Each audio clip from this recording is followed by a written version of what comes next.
usamljen, pitala sam te, kiš na večeri tužnog prosinca.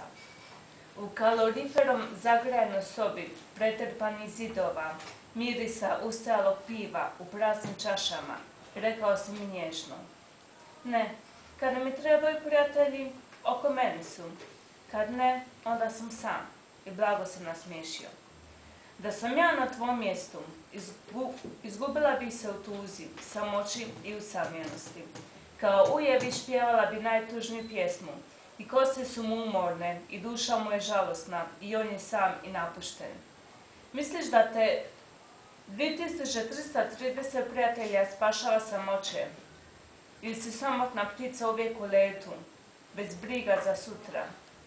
Takvi su i drugi bili, pa vidiš gdje su sada, kao čovjek koji prosipao kune za sutrašnji kruh, kao onaj koji ima posao, misli da ima sve, ali u tren ta iluzija prestane, rasprši se kao dim. Svijet je prožet usamljenošću, vidiš je na svakom koraku.